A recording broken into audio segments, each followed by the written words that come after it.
नमस्कार विद्यार्थी मित्रांनो, व्यंकटेश एज्युकेशन अँड संस्कृती या आपल्या चॅनेलवर सर्वांचे सहर्ष स्वागत आहे। आजच्या व्हिडिओमध्ये आपण सर्व शालेय स्पर्धा परीक्षांसाठी उपयुक्त असा मराठी या विषयातील शब्दसमूहाबद्दल येणारा एक शब्द यावरील स्वाध्याय सोडवून घेणार आहोत। व्हिडिओ सर्वांनी शेवटपर्यंत बघा, कारण ते प्रत्येक प्रश्न आपण स्पष्टीकरणाचे सोडून घेणार आहोत। चला तर मग व्हिडिओला पटकन लाईक, शेअर, सबस्क्राइब। बघा, इथे आपल्याला पहिल्यांदा सूचना दिलेली आहे। दिलेल्या शब्दसमूहाबद्दल येणारा एक शब्द पर्यायामधून निवडा। भाषण ऐकणारा, मग आपल्याला माहिती भाषण ऐकणारा असतो श्रोता, म्हणून मी इथे आपल्या या प्रश्नाचं उत्तर आहे पर्याय क्रमांक 3 श्रोता। दुसरा प्रश्न बघा, हरिणासारखे डोळे असणारी, मग याचं बघा, हरिणासारखे डोळे असणारी मृगाक्षी पण असते आणि मृगनयना पण असते, म्हणजे पर्याय अ पण बरोबर आहे आणि पर्याय क पण बरोबर आहे। मग अ व क कुठे आहे, तर पर्याय क्रमांक 2 हे आपल्या प्रश्नाचं उत्तर आहे। तिसरा प्रश्न, 60 वर्षांनी साजरा केला जाणारा महोत्सव, मग 60 वर्षांनी साजरा केला जाणारा महोत्सव त्याला आपण काय म्हणतो, हीरक महोत्सव। मग हीरक पर्याय क्रमांक 4 मध्ये आहे, म्हणून आपल्या या प्रश्नाचं उत्तर आहे पर्याय क्रमांक 4। 60 वर्षांनी साजरा केला जाणारा महोत्सव हीरक महोत्सव।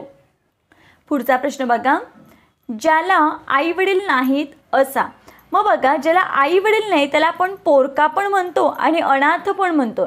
मग ब आणि क योग्य आहे।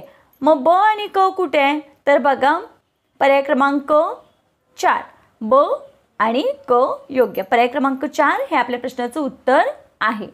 पुढचा प्रश्न, घोडा बांधण्याची जागा, ज्याला आपण पागा पण म्हणतो आणि तबेला पण म्हणतो। मग 1 पण बरोबर आहे आणि 2 पण बरोबर आहे। मग बघा पर्याय क्रमांक 4 मध्ये 1 व 2 बरोबर, म्हणून आपल्या या प्रश्नाचं उत्तर आहे पर्याय क्रमांक 4 1 व 2 बरोबर। पुढचा प्रश्न बघूया, लोकांनी मान्यता दिलेला, मग लोकांनी मान्यता दिलेला लोकमान्य, पर्याय क्रमांक 4 हे आपल्या प्रश्नाचं उत्तर आहे। पुढचा प्रश्न, अस्वलांचा खेळ करणारा, आता बघा अस्वलांचा खेळ करणारा असतो दरवेशी, म्हणजे इथे आपल्या प्रश्नाचं उत्तर आहे पर्याय क्रमांक 1 अस्वलप्रेमी येणार नाही। आता मदारी म्हणजे कोण, माकडांचा खेळ करणारा मदारी आणि सापाचा खेळ करणारा गारुडी। पुढचा प्रश्न बघूया, बहिर्जी नाईक यांनी शत्रूकडील बातम्या काढण्यात तरबेज होते।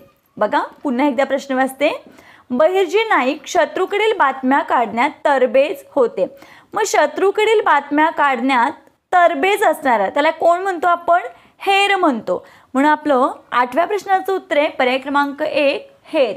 पुढचा प्रश्न बघूया, माझी आई देवापुढे सतत तेवणारा दिवा लावते, मग अधोरेखित कशाला केलाय, देवापुढे सतत तेवणारा दिवा, त्याला आपण काय म्हणतो, नंदादीप म्हणतो, म्हणून आपल्या या प्रश्नाचं उत्तर आहे पर्याय क्रमांक 3 नंदादीप। पुढचा प्रश्न बघा, खालीलपैकी चुकीची जोडी पर्यायातून निवडा। होडी चालवणारा नावाडी बरोबर, शेती करणारा शेतकरी हे पण बरोबर आहे, स्तुती गाणारा भाट हे पण बरोबर आहे, म्हणजे पहिलं, दुसरं आणि तिसरं ह्या तीनही जोड्या योग्य आहेत। शोध लावणारा शोधक हे चुकीचे आहे, शोध लावणारा शास्त्रज्ञ असतो, म्हणून मी इथे आपल्या प्रश्नाचं उत्तर आहे पर्याय क्रमांक 4, कारण आपल्याला चुकीची जोडी शोधायची होती, म्हणून ही चुकीची जोडी आहे। पुढचा प्रश्न बघूया, खालीलपैकी योग्य अर्थाची जोडी पर्यायातून निवडा। कविता करणारी कवी असते का, नाही, कविता करणारी कवयित्री असते, म्हणून ही चुकीची जोडी आहे, आपल्याला योग्य शोधायची आहे। मासे पकडणारा कोळी बरोबर आहे, खूप दानधर्म करणारा अजातशत्रू असतो का, खूप दानधर्म करणारा दानशूर असतो। ज्याला मरण नाही असा अमर असतो, मग इथे योग्य जोडी आहे मासे पकडणारा कोळी, म्हणून मी इथे या प्रश्नाचं आपलं उत्तर आहे पर्याय क्रमांक 2। पुढचा प्रश्न बघूया, चित्रकार या शब्दासाठी योग्य शब्दसमूह पर्यायातून निवडा।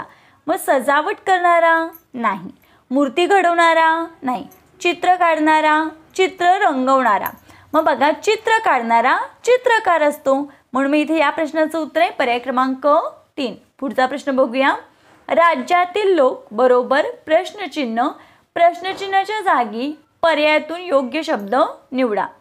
मग बघा, राज्यातील लोक, ज्याला आपण प्रजा पण म्हणतो, रयत पण म्हणतो आणि प्रजानन पण म्हणतो, म्हणून इथे आपल्या या प्रश्नाचं उत्तर आहे अ, ब, क, पर्याय क्रमांक 2। पुढचा प्रश्न बघूया। नाटक लिहिणारा नाटककार, तसे विमान चालवणारा, मग आपल्याला माहिती आहे विमान चालवणारा कोण असतो? वैमानिक, पर्याय क्रमांक 3 हे आपल्या प्रश्नाचं उत्तर आहे। पुढचा प्रश्न आहे, टिंबटिंब रस्ते एकत्र मिळतात ते ठिकाण म्हणजे तिठा। रिकाम्या जागी योग्य शब्द पर्यायातून निवडायचा आहे। मग आपल्याला माहिती आहे तिठा म्हणजे काय? 3 रस्ते एकत्र मिळतात ते ठिकाण म्हणजे तिठा, म्हणून मी इथे योग्य उत्तर आहे 3, पर्याय क्रमांक 2 हे आपल्या प्रश्नाचं उत्तर आहे। नेहमीप्रमाणे व्हिडिओ आवडल्यास व्हिडिओला लाईक करा, आपल्या मित्रमैत्रिणींना शेअर करा, चॅनलवर नवीन असाल तर चॅनलला सबस्क्राईब करा। आजचा व्हिडिओ कसा वाटला ते कमेंटमध्ये नक्की सांगा। भेटूया पुढच्या व्हिडिओमध्ये, तोपर्यंत नमस्कार, थँक्यू।